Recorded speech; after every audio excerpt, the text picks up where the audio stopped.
अपनी इबादत को शुरू करें। खुदा बाप, खुदा बेटे, खुदा पाक के नाम में आमीन। परमेश्वर के जीवित वचन में ज़बूर 56 अध्याय और उसकी पहली 4 आयतों में से हम पढ़ते हैं। खुदा के कलाम में लिखा है, हे परमेश्वर मुझ पर अनुग्रह कर, क्योंकि मनुष्य मुझे निगलना चाहते हैं। वे दिन भर लड़कर मुझे सताते हैं, मेरे द्रोही दिन भर मुझे निगलना चाहते हैं, क्योंकि जो लोग अभिमान करके मुझसे डरते हैं वे बहुत हैं। जिस समय मुझे डर लगेगा मैं तुझ पर भरोसा रखूँगा। परमेश्वर की सहायता से मैं उसके वचन की प्रशंसा करूँगा। परमेश्वर पर मैंने भरोसा रखा है, मैं नहीं डरूँगा। कोई प्राणी मेरा क्या कर सकता है। परमेश्वर के जीवित कलाम के सुने जाने पर परमेश्वर हम सबको आशीष दे, आमीन। आइए हम अपने सिरों को खुदावंद की हुजूरी में झुकाते हैं, दुआ करें। सर्वशक्तिमान, सर्वज्ञानी, अति दयालु परमेश्वर, आकाश और जमीन के खालिक और मालिक, अब्राहम, इसहाक और याकूब के परमेश्वर, धन्यवाद देते हैं खुदावंद आज के इस समय के लिए। खुदावंद धन्यवाद देते हैं उन सब आशीषों के लिए जो आप हमें देते हैं। धन्यवाद देते हैं उन सब प्रभु जी आपके विश्वासी जनों के लिए जो आपने अपने घरों में खुदावंद रहकर आपकी आराधना, स्तुति और महिमा करते हैं। उन सबको बहुत सारी आशीष और बरकत देना खुदावंद। दुआ करते हैं प्रभु जी, जब पूरी दुनिया में ये कोविड-19 खुदावंद महामारी दिन ब दिन खुदावंद बहुत ही भयंकर रूप लेती जा रही खुदावंद, लगातार खुदावंद आपसे विनती करते हैं, क्योंकि खुदावंद पूरी दुनिया की निगाहें प्रभु जी, पूरी दुनिया का प्रभु जी विश्वास आप पर बना हुआ है कि आपने खुदावंद अपने बंदों की रक्षा की है और आगे भी खुदावंद अपने बंदों पर अपनी दया, अपनी कृपा बनाए रखेंगे खुदावंद। इस समय जो कोविड-19 की वजह से बीमार चल रहे हैं खुदावंद, उन सब पर अपना अनुग्रह और कृपा करना, ताकि वो प्रभु जी तंदुरुस्त और सलामत होकर अपने घरों को लौटे। खुदावंद आपको धन्यवाद दें और दुआ करते खुदावंद तमाम आपकी डायसिस के लिए, हमारे बिशप्स के लिए, हमारे सिंध के लिए खुदावंद, हमारे सब पासवानों के लिए, सब कलीसियाओं के लिए, सब पर आपका अनुग्रह हो, सब पर आपका फजल हो। आपका जीवित कलाम हमारे जीवनों में हमेशा बना रहे और जैसी आपकी पवित्र मर्जी है खुदावंद, वैसे हम ना सिर्फ सुनकर चले बल्कि खुदावंद आपके वचनों के अनुसार अपने आप को खुदावंद आपको समर्पित करने वाले हो सके खुदावंद। प्रार्थना करते हैं खुदावंद सब जवान बच्चों के लिए, छोटे बच्चों के लिए खुदावंद, इनके साथ होना, इनके निगहबान होना, इन्हें हर एक खतरे, खौफात से, परेशानी, बीमारी, वायरस से बचाना खुदावंद। जब इन दिनों में अपने घरों में रहकर ऑनलाइन स्टडी करते हैं खुदावंद, इन्हें बलबुद्धि, समझ, अकल देना, ताकि पूरी मेहनत, ईमानदारी से तैयारी करें, कामयाब हो और अपने माता पिता का नाम रोशन करें और तमाम बीमारियों से, तकलीफ़ों से दूर रहें खुदावंद। क्राइस्ट चर्च की तमाम कलीसिया के लिए, हर एक हमारे अजीज़ भाई बहन, दोस्त, मित्र, बुजुर्ग, बच्चे के लिए दुआ करते हैं। जहाँ पर भी हैं खुदावंद सुरक्षित रहें, तंदुरुस्त रहें और आपके नाम को महिमा, इज्जत और जलाल हमेशा देते रहें। आज के आपके इस आराधना के लिए खुदावंद हम आपको शुक्र करते हैं और दुआ करते हैं जो भी गीत वचन गाते हैं उनसे हमें आत्मिक आनंद मिले और जो कलाम सुना जाए खुदावंद वो आपकी ओर से और हम सब के लिए बहुतायत से आशीषमय। प्रार्थना आपके प्रिय पुत्र यीशु मसीह के नाम से मांगते हैं, आमीन। आइए हम खुदावंद की तारीफ के लिए गीत गाएंगे। गीत नंबर 460, ज़बूर नंबर 91। या रब तू मेरी पाना है, सो तू है मेरी जान। बहुत ही सुंदर ज़बूर है खुदावंद की तारीफ के लिए। 460 नंबर गीत, 91 नंबर ज़बूर हम गाएंगे।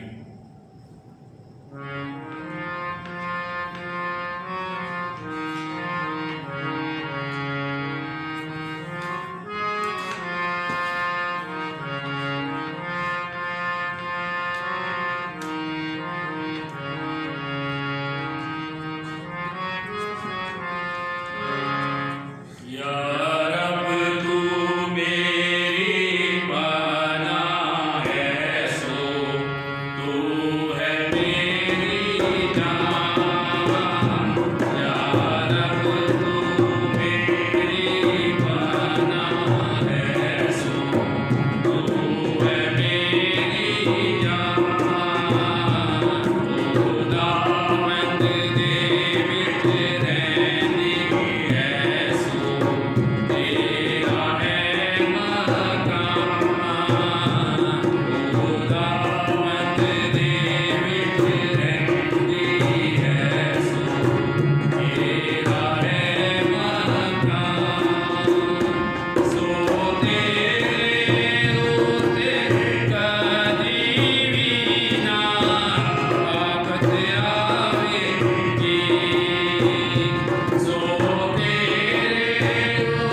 संत मत्ती रचित सुसमाचार उसका 10 अध्याय और उसकी 26 आयत से लेकर उसकी 33 आयत तक मिलकर कहेंगे, ऐ यीशु मसीह तेरा जलाल। आमीन। खुदा के कलाम में लिखा, इसलिए मनुष्यों से मत डरना, क्योंकि कुछ ढका नहीं जो खोला ना जाएगा, और ना कुछ छुपा है जो जाना ना जाएगा। जो मैं तुमसे अंधियारे में कहता हूँ उसे तुम उजियाले में कहो, और जो कान कान सुनते हो उसे छतों पर से प्रचार करो। जो शरीर को घात करते हैं पर आत्मा को घात नहीं कर सकते, उनसे मत डरना, और उसी से डरो जो आत्मा और शरीर दोनों को नरक में नष्ट कर सकता है। क्या पैसे में 2 गौराएं नहीं बिकती? तो भी तुम्हारे पिता की इच्छा के बिना उनमें से एक भी भूमि पर नहीं गिर सकती। तुम्हारे सिर के बाल भी सब गिने हुए, इसलिए डरो नहीं, तुम बहुत गौराइयों से बढ़कर। जो कोई मनुष्य के सामने मुझे मान लेगा उससे मैं भी अपने स्वर्गीय पिता के सामने मान लूंगा, पर जो कोई मनुष्य के सामने मेरा इनकार करेगा उससे मैं भी अपने स्वर्गीय पिता के सामने इनकार करूंगा। खुदावंद की पवित्र इंजील के पढ़े सुने जाने पर अपनी आशीष में बख्शे। आमीन। धन्यवाद देते खुदावंद को कलाम सुना गया पढ़ा, इसे समझने के लिए खुदावंद हमें मन बुद्धि और प्रकाश दीजिए, ताकि ये वचन हमारे जीवनों में घर कर जाए और 60 नहीं 100 नहीं 1000 गुना फल लेके आने वाला हो सके, और सारी महिमा आदर और जलाल आपके पवित्र नाम को मिले। खुदावंद यीशु मसीह के नाम से मांगते हैं, आमीन। हम परमेश्वर का धन्यवाद देते हैं आज एक नए अवसर के लिए जो खुदावंद हमें देता है। हर एक जो समय है जो वो खुदावंद की ओर से है, और हर एक पल के लिए हर एक समय के लिए हम खुदावंद के तहे दिल से शुक्रगुजार हैं। आज का जो विषय है कि प्रभु यीशु मसीह ने अपने सेवकों को पूर्णतः समर्पित होने के लिए पूरी ताकत के साथ परमेश्वर के कलाम को लोगों तक बांटने के लिए प्रेरित किया। Jesus teaches us to be bold in God's service. मेरे अजीजों, शुरू से ही परमेश्वर अपने दासों को चुनता है। उसने अपने नबियों को चुना, उसने अपने अगुओं को चुना, उसने याजकों को चुना, उसने महायाजकों को चुना, उसने व्यवस्थापकों को चुना, उसने भविष्यद्वक्ताओं को चुना। लेकिन एक बात जो है वो बहुत ज़्यादा महत्वपूर्ण है कि परमेश्वर कभी भी अपने बंदों को अकेला नहीं छोड़ता। उन्हें कभी भी परमेश्वर ने खाली हाथ नहीं भेजा। परमेश्वर ने अपनी सामर्थ, अपनी ताकत, अपना बल उन्हें दिया, ताकि किसी भी कठिन समय में, किसी भी मुश्किल में, किसी भी तरह की कोई परेशानी में, किसी भी दुखद समय में परमेश्वर का वो दिया हुआ बल उनकी मदद कर सके। जिस प्रकार परमेश्वर के अगर एग्जाम्पल करें की बात करें तो परमेश्वर ने मूसा को कहा कि तू जा और मेरे लोगों की अगुवाई कर। मेरे लोग जो बंदी इतने वर्षों से जो गुलामी में हैं उन्हें आज़ाद करवाने के लिए तू मेरा संदेशवाहक बन के जा, और मैं तुझे अकेला नहीं भेजूंगा, मैं तुझे अपना बल दूंगा। और उसे परमेश्वर ने लाठी दी जिसकी मदद से वो वहां पर जाकर परमेश्वर की ताकत को, परमेश्वर के बल को वहां पर बताने लगे कि मैं अकेला नहीं आया। ये ना समझो कि मैं अकेला हूं, परमेश्वर मेरे संग है, उसकी दी हुई ताकत मेरे साथ है, उसका दिया हुआ बल मेरे साथ है। इसलिए मुझे किसी बात का डर नहीं है। जो परमेश्वर ने मुझे हुक्म दिया मैं वही तुम्हारे पास लेकर आया कि उसके लोगों को यहां से जाने दें। आज इसी बात के ऊपर परमेश्वर का वचन हम इस पर मनन करेंगे। पुराने अहदनामे में यशायाह नबी की पुस्तक उसका 41 अध्याय 8 से 13 आयत में भी हम जाएंगे, जहां पर परमेश्वर का अपनी चुनी हुई कौम इस्राएल के साथ वायदा है। और उससे पहले अगर हम ज़बूर उसका 56 अध्याय और उसकी 4 आयत में देखें तो वहां पर लिखा है कि परमेश्वर की सहायता से मैं उसके वचन की प्रशंसा करूंगा। परमेश्वर पर मैंने भरोसा रखा है, मैं नहीं डरूंगा। परमेश्वर का दास दाऊद कहता है कि मैं नहीं डरूंगा, उसकी सहायता से, उसके दिए हुए बल से, उसका जो दिया हुआ कलाम है उसको मैं लोगों तक बांटूंगा और उसकी प्रशंसा करूंगा, क्योंकि मैंने उसी पर भरोसा रखा हुआ है। और इसी तरह से अगर हम यशायाह नबी की पुस्तक उसका 41 अध्याय 8 से 13 आयत में देखें तो वहां पर भी परमेश्वर का बंदा यशायाह लिखता है कि परमेश्वर का संदेश है, उसका आदेश है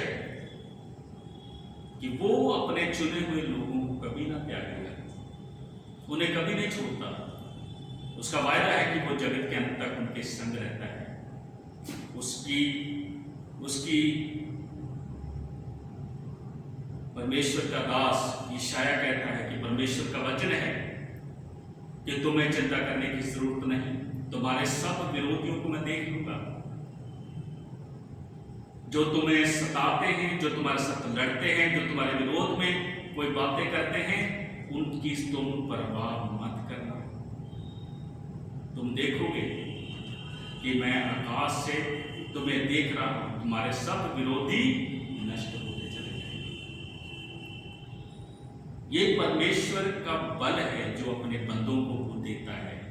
परमेश्वर के दास, परमेश्वर के चुने हुए लोग हैं, उन्हें वो संसार में भेजता है, अलग अलग तरह की सेवकाई देता है, लेकिन उन्हें साथ में परमेश्वर की दी हुई सामर्थ्य उनके साथ होती है जो हमेशा उनकी रक्षा करती है। ऐसी बहुत सारी एग्जाम्पल्स हैं जहाँ पर हम देखते हैं कि परमेश्वर अपने बंदों की सहायता करता है।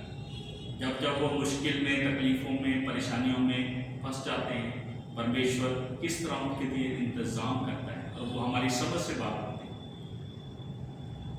परमेश्वर के दास एलिया को किस अद्भुत तरीके से परमेश्वर ने कौमों के जरिए उसका भोजन पहुंचाया। भयंकर काल का समय किस प्रकार परमेश्वर ने उसकी जरूरतों को पूरा किया। अगर हम नए नियम में देखें तो नए नियम में भी बहुत सारी ऐसी एग्जाम्पल्स हैं। परमेश्वर के दास प्रभु यीशु मसीह के शिष्य जब खुदावंद की खिदमत करते हैं, उसके सुसमाचार को लोगों तक बांटते हैं, तो बहुत सारी विरोधताएं सहनी पड़ती हैं।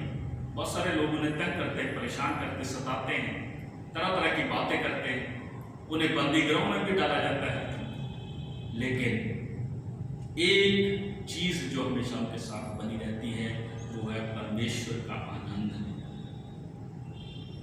परमेश्वर के दास को, परमेश्वर के बंदों को जब जब दुख उठाना पड़ा, परमेश्वर ने उन्हें अद्भुत आनंद बख्शा। जैसे वो दुखी नहीं हुए, बल्कि उनका आनंद बढ़ गया। ये कैसे हो गया? ये ऐसे नहीं हो गया, ये परमेश्वर की सामर्थ्य के द्वारा होता है। प्रभु के दास पौलुस ने क्या कहा कि मैं परमेश्वर का कैदी हूं। सुसमाचार प्रचार करने में मैं परमेश्वर का कैदी हूं, और मुझे इस बात का दुख नहीं है, मुझे इस बात का गर्व है। मेरे लिए मरना लाभ है, जीना मेरे लिए मसीह है। मैं दोनों हाल में खुश हूं। और वो अपनी पत्रियों में जिक्र करता है कि किस दुखों से होकर वो निकलता है। परमेश्वर की सेवकाई करना आसान काम नहीं। हर तरह के विचार, हर तरह की सोच, हर तरह का विरोध सहना पड़ता है। और खुदावंद यीशु मसीह ने कहा कि जिस प्रकार मैंने दुख सहा है, तुम्हें भी दुख सहकर ही इस सेवकाई को पूरा करना है। अभी यहाँ पर जो हमने हिस्सा यहाँ पर पढ़ा, तो बहुत ही सुंदर ये हिस्सा है संत मत्ती रचित सुसमाचार का। मुझे बड़ा मुश्किल लगता है कि शॉर्ट में सरमन देना, बहुत ही संक्षेप में, बहुत सोच समझ कर बोलना पड़ता है कि क्या बोलूं क्या नहीं। पर एनीवे, मेरी कोशिश रहती है कि जो मैं कहना चाहता हूं वो संक्षेप में आपसे बात करूं। अगर हमने जो हिस्सा हमने पढ़ा संत मत्ती रचित सुसमाचार, उसका 10 अध्याय में और उसकी 26 आयत से अगर पहले हम देखें, तो वहां पर हमने पढ़ा पिछले हफ्ते में कि किस प्रकार जब प्रभु का प्रचार बढ़ता गया, प्रभु की सेवकाई बढ़ती गई, तो खुदावंद यीशु मसीह ने अपने शिष्यों को चुना और उन्हें अधिकार दिए। जैसे संत मत्ती रचित सुसमाचार उसका 28 अध्याय उसकी 19 और 20 आयत में हम देखते हैं, तुम जाओ, जाति जाति के लोगों को चेला बनाओ और उन्हें पिता, पुत्र और पवित्र आत्मा के नाम से बपतिस्मा दो, और जो बातें मैंने तुम्हें सिखाई हैं उन्हें मानना सिखाओ, और देखो जगत के अंत तक मैं तुम्हारे संग हूं। और साथ ही साथ यहाँ पर जो 26वीं आयत के बाद बताया गया, प्रभु ने कहा कि तुम्हें निडर होकर खुदा की खिदमत करनी है। पहले अधिकार दिए प्रभु ने, अब उन्हें क्या दे दिया? बल दे दिया कि तुम्हें डरना नहीं।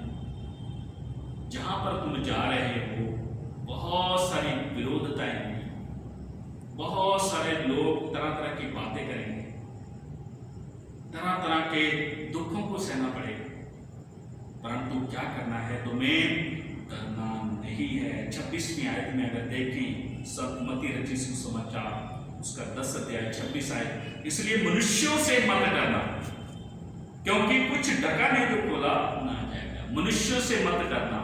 अगर तुम सच्चाई से खुदा के कलाम को लोगों तक पहुंचाते हो, तो तुम्हें किसी से भी डरने की जरूरत नहीं है।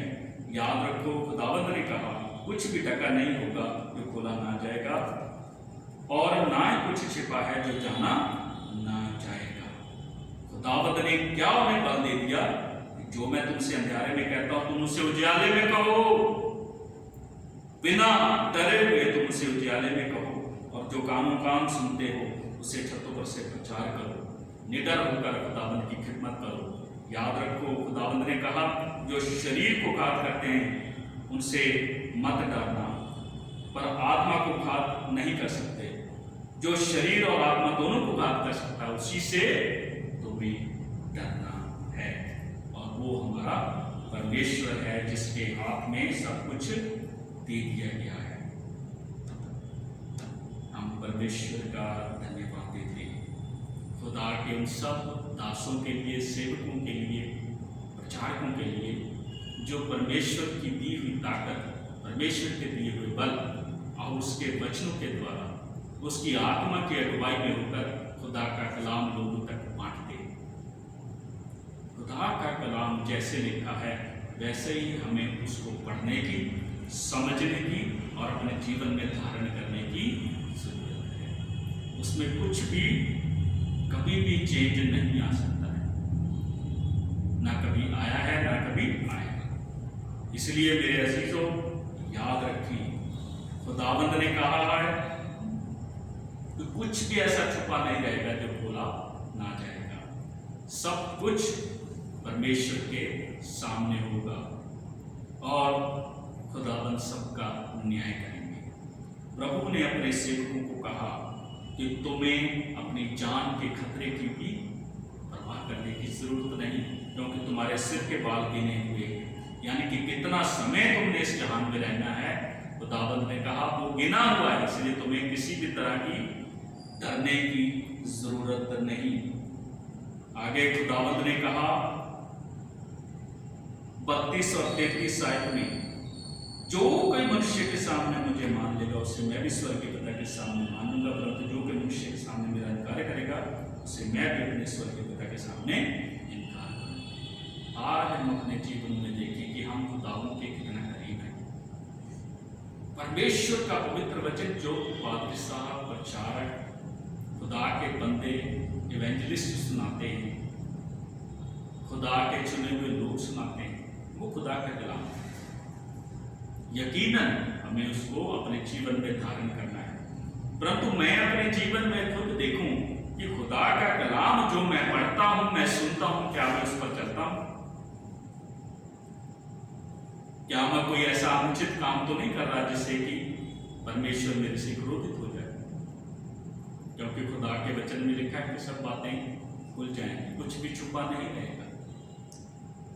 इसलिए मेरे अजीजों, हम ये याद रखें कि प्रभु के चुने हुए लोग जो है वो अकेले नहीं होते, खुदा की समर्थ, खुदा का बल उनके संग होता है। उनका ना सिर्फ हमने आदर और रिगार्ड करना है, बल्कि जो खुदा का कलाम वो सुनाते हैं वो परमेश्वर की ओर से होता है, वो अपनी ओर से कभी नहीं बोलते, और उसे हमने सर्वदा अपने जीवन में ग्रहण कर अपने जीवनों को परमेश्वर के तरह उसकी पवित्र मर्जी के अनुसार सर्व सिद्ध बनाने की जरूरत है।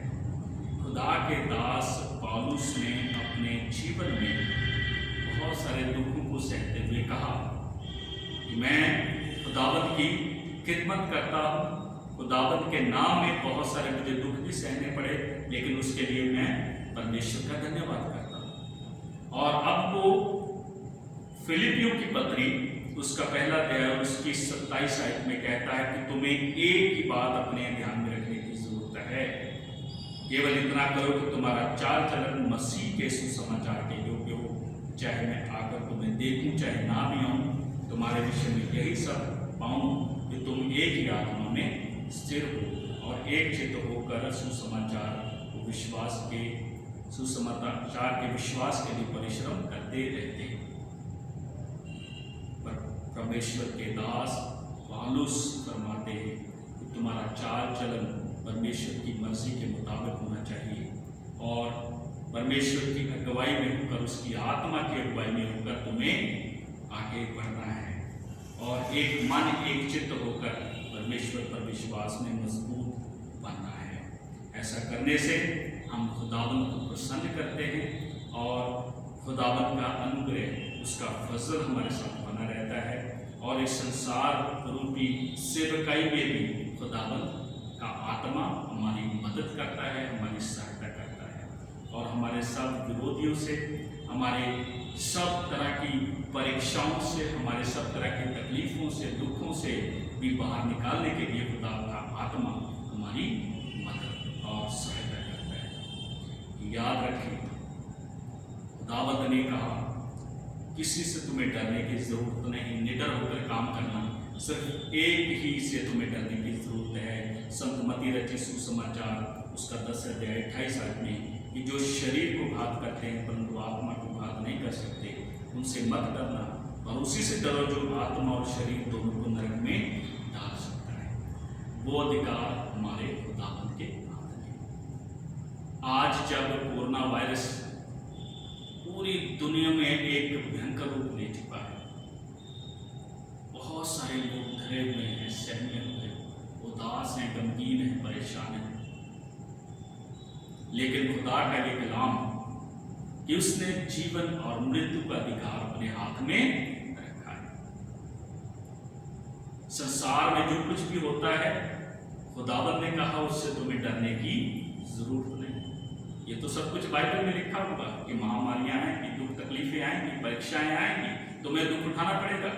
संत मत्ती रचित सुसमाचार उसका 5 अध्याय और उसकी 11 और 12 आयत में अगर हम देखें तो वहां पर मुबारकबादियों में लिखा हुआ है कि खुदा के नाम के लिए अगर तुम सताए जाते हो तो तुम मुबारक हो।